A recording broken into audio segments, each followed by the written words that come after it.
Olá, meus queridos irmãos e amigos, todos aqueles que, assim comigo, têm o privilégio de meditar um pouco na Palavra de Deus e o que ela tem para as nossas vidas.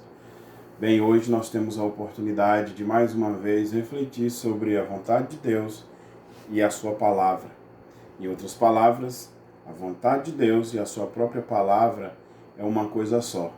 De modo que, se eu quero aprender da palavra de Deus, eu preciso então entender que eu estarei buscando descobrir ainda mais a vontade de Deus. Então, por isso que é importante todos os momentos que a gente tiver de pegar a Bíblia e de ler, de meditar, para ser consolado e orientado por Deus. Nessa noite nós iremos rapidamente aprender sobre o que Deus tem para a sua família e para a sua igreja.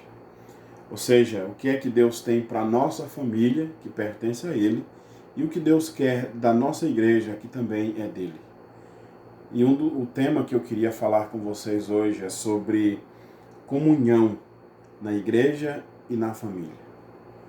E para isso, a passagem bíblica que nos traz à memória esse tema tão importante se encontra lá em Filemon.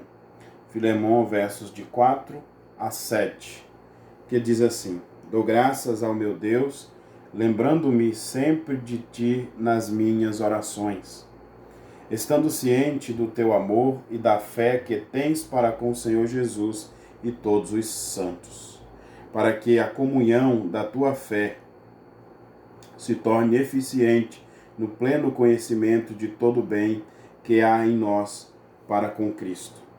Pois, irmão, tive grande alegria e conforto no teu amor, porquanto o coração dos santos tem sido reanimado por teu intermédio.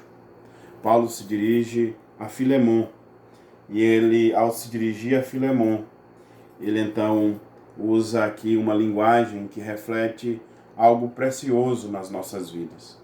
O refletir da comunhão. E é interessante que Paulo demonstra aqui uma carta tão pequena, poderíamos dizer que é um bilhete que Paulo escreve a Filemon, mas que tem um tom tão afetuoso que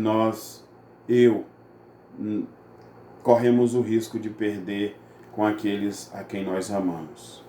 Por isso, a comunhão na igreja e na família deve ser algo que a gente deve priorizar. Então, a comunhão é algo que nos une, é algo que nos leva a ter um só propósito, uma só mentalidade. E não a mentalidade do homem, mas a de Cristo Jesus. É por isso que Paulo, ao se dirigir a Filemon, ele vai falar de algo interessante, que a comunhão deles era no Senhor. Por isso, o que nós podemos aprender sobre essa comunhão na igreja e na família? A primeira verdade que a gente aprende é que esta comunhão, ela cresce a partir da oração uns pelos outros. A nossa comunhão cresce quando eu oro por você, quando você ora por mim. De modo que quando nós estamos envolvidos na oração uns pelos outros, inevitavelmente a gente vai se envolver com esta pessoa. É por isso que algo tão precioso no meio da igreja do Senhor Jesus e na família pode ser perdido. E quando isso é perdido, todos sofrem, que é os afetos, que é a forma de nos dirigir uns aos outros com ternura, com carinho. Porque embora a gente tenha certo descontentamento com alguém, algum problema, a gente deve lutar. Não é fácil, você deve dizer.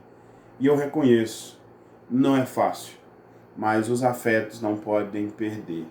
Mas se você ora por alguém, se você intercede por alguém, tanto na sua família quanto por sua igreja, você vai se aproximar, você vai aprender a amar, porque a comunhão passa pela oração intercessória uns pelos outros. Quando você ora por mim, eu oro por você, nós nos envolvemos uns com o outro, mas com Cristo também. Mas a segunda verdade que a gente aprende ao Paulo falar à igreja é que esta comunhão, ela também tem um aspecto que vai sempre exigir de nós envolvimento. Ora, nós oramos uns pelos outros e essa oração vai também nos levar a se envolver. Ou seja, eu oro pelos problemas do outro, pelas aflições do outro, pelas angústias que o outro está passando. E isso inevitavelmente deve me levar ao envolvimento. Aliás, se eu faço isso, eu já estou envolvido com esta pessoa. Então a comunhão vai exigir sempre envolvimento. Envolvimento. Nos nossos dias, a frieza, o distanciamento das pessoas é algo visível. Porque às vezes a gente está preocupado demais com a nossa vida, nós estamos preocupados demais com a nossa luta, com o nosso trabalho, com a nossa família, e a gente se esquece que pertencemos a uma família maior, que é o corpo de Cristo Jesus. Então é preciso, na comunhão, se você realmente quer ter comunhão com alguém, com um irmão, com a sua família, esposa e filhos, é necessário orar, é preciso se envolver. Mas a comunhão também tem outro aspecto importante, que é a ideia de reconhecer o bem a todos. A comunhão, ela precisa, ou melhor, ela sempre vai nos conduzir a buscar o bem um do outro. Quando Paulo escreve essa carta, Paulo está preocupado com uma pessoa que deveria então ser cuidada, deveria ser protegida e deveria ser amada. Então Paulo escreve essa carta justamente para que o amor que ele havia aprendido de Filemon, esse amor também continuasse sendo afetuoso para com as outras pessoas. De modo que eu e você, hoje, quando a gente lê a Bíblia, quando a gente busca entender as Escrituras, obviamente nós iremos ser preenchido com o desejo de fazer todo o bem, de cuidar daqueles os quais estão do nosso lado. Por isso é que é importante nós nos envolvermos na ideia de que eu preciso agir com todo o bem, com aqueles que estão próximos de mim ou com aqueles que estão distante de mim. Comunhão leva em conta a oração uns pelos outros, o envolvimento e a prática do bem com aqueles que estão do nosso lado. Mas a última verdade que a gente aprende com Paulo ao escrever essa carta a Filemon é que a comunhão, ela sempre vai nos confortar o coração. Quantas vezes nós passamos, ou quem sabe estamos passando, nesse exato momento por uma aflição, por um problema que requer conselho, que requer oração, que requer a ajuda de alguém para que nos conforte. É óbvio que nós já temos o Espírito Santo, que é o nosso Consolador. É óbvio que nós temos a Palavra de Deus, mas nós muitas vezes precisaremos de pessoas guiadas pelo Espírito e pela Palavra para nos consolar o coração.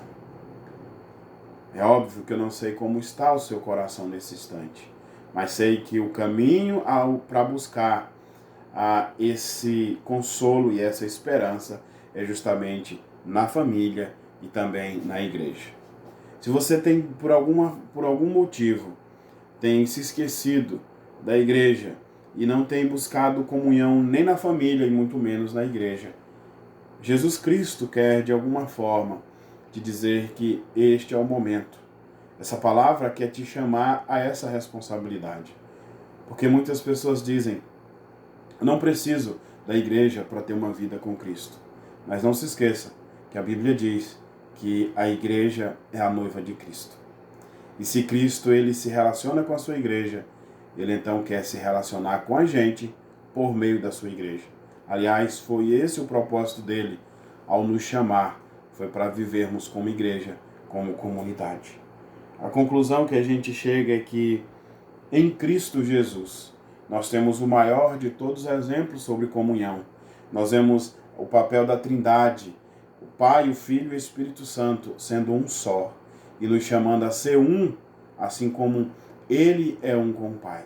A igreja e a família devem desfrutar desta comunhão e viver segundo a vontade de Jesus Cristo.